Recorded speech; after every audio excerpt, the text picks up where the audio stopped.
The city of Ravensport, a sprawling metropolis with towering skyscrapers and bustling streets, never seemed to slow down.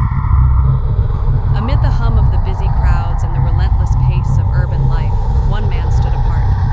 His name was Nathan Grant, an ordinary man with an extraordinary story yet to unfold. A quiet man by nature, Nathan had always felt like a passenger in his own life, watching as the world moved around him, but never truly part of it.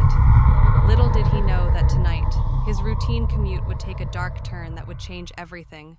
Sam sits in his worn-down car, staring at the dimly lit city street. His phone buzzes, a ride request to an address far outside the city.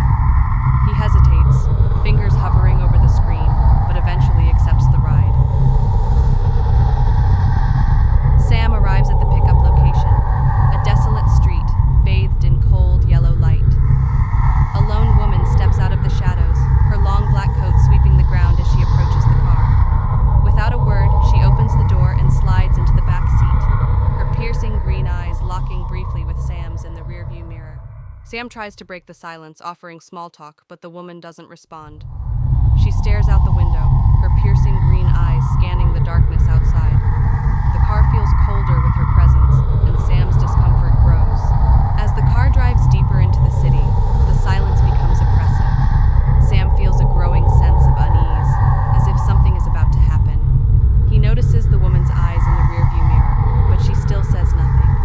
The air between them feels charged, and Sam can't shake the feeling that he's being watched. The car turns down an unfamiliar road surrounded by abandoned buildings and broken streetlights. The woman speaks for the first time, her voice low and cryptic, telling Sam to take the next left. His instincts tell him something is wrong, but he follows her instructions anyway. The car stops in front of an old abandoned building. The woman tells Sam that this is where she needs to go. He hesitates, but before he can respond, she's already getting out of the car. Sam watches her silhouette fade into the shadows, leaving him with a sinking feeling in his chest. Sam, now alone, is overcome by an eerie feeling that he is being watched. He decides to check the building, his steps slow and heavy. As he approaches the entrance, a chill runs down his spine. The door creaks open on its own, and the shadows seem to stretch toward him, dark and abandoned, filled with old furniture and forgotten relics. Sam moves cautiously through the hallways, hearing strange noises that seem to echo from the walls.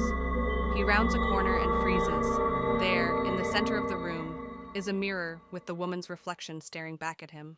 The woman's voice echoes in Sam's mind, revealing the truth. She was never real. A spirit, trapped in this place, needing someone to hear her story. Sam finally understands the dark fate of the passengers who once rode with her, and he realizes he's too late.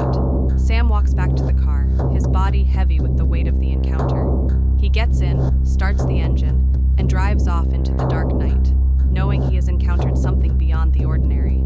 The road stretches ahead, but the feeling of being followed lingers in the air, a constant reminder that some things can never be left behind. As Nathan stepped off the tram, he realized life isn't something to watch, it's something to live. The last passenger reminds us to take control, embrace the unexpected, and never let life pass us by.